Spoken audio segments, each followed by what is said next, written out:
Now that we've styled these two sections correctly, let's go ahead and make this part of the site look a little more appealing to the eye.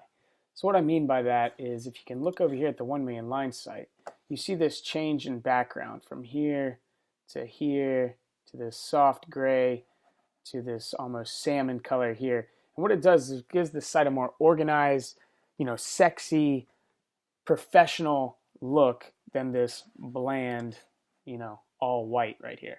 So how can we do that? Well, let's inspect this element and let's try something out. So let's highlight this div here and give it a background color. So background color, and we'll give it a hexadecimal value of F5, F5, F5. All right, so as you can tell, we have a problem. The background does not go the full width of the screen. Well, why is this?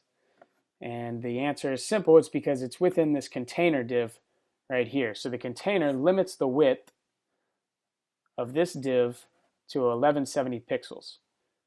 And it doesn't go to the full edge of the page.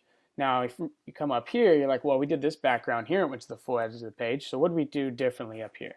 Well, this div right here with the class of Jumbotron was outside of a container div. So the Jumbotron div actually wraps the container div.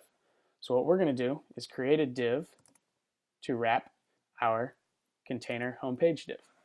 So we're going to do a div here.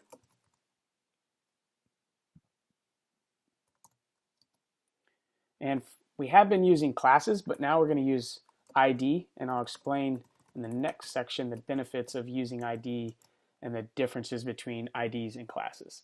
So we got this div up here, and what we're going to need to do is push this div with a class of container homepage and indent it just to keep our code organized.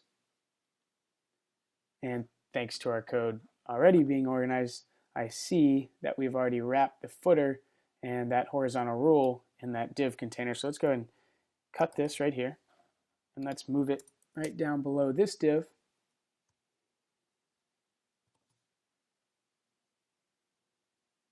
Beautiful. Now we can move these to the left. We have that. And now we're going to need to take this whole container div here, indent it. That way we can end this div here and our code stays organized. So save that. Come back to the page. All right. And since we took the footer and put it outside the container div, you can see it goes all the way to the edge of the screen. So now let's look at this div we just created with a class, or I'm sorry, with an ID of getInvolved. You can see it goes the full width of the screen, just like the Jumbotron one does up here. So in these two cases, these divs are wrapping, are the parent element of the container div, so they're outside of it. And they're the child element of the body, which the body is the full width of the screen. So that's why these divs go to the full width of the screen. They're not limited in width at all by any other class or ID. So we have this here, and now let's try this background color.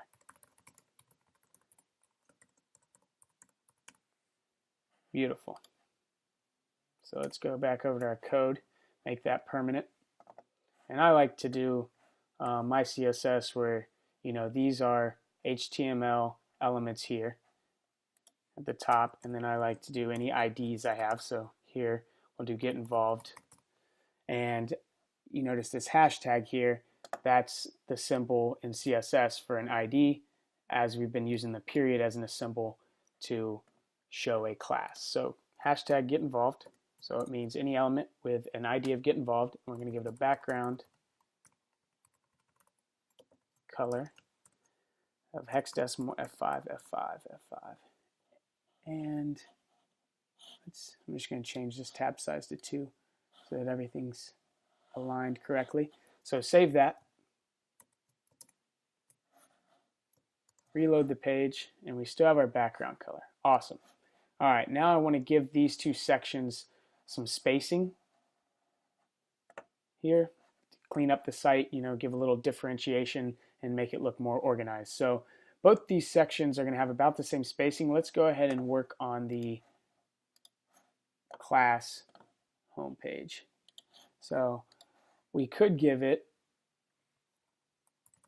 margin top, I will say 30 pixels, margin bottom 30 pixels, but which makes this section look fine with the spacing. However, if we remember correctly, margin goes outside of the border. As you can see down here in the box model, if you ever forget, margin's outside of the border and padding's inside the border. So if we increase margin, this background color, soft gray here, doesn't get any larger. But if we change that margin, padding, you can see that background color increase, and then we'll change this margin.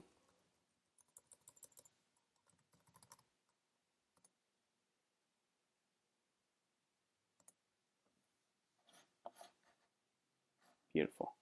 So you see that increase, and actually I need to move both of these, copy that, bring it down here and paste so that you can see it in both,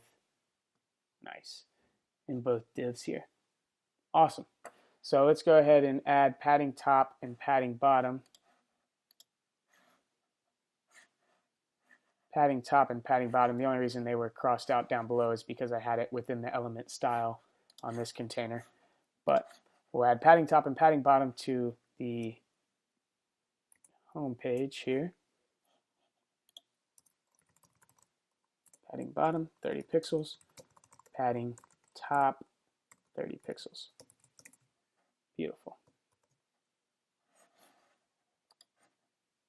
Awesome. Spacing looks good. And now let's go ahead and finish out the site with the footer down here.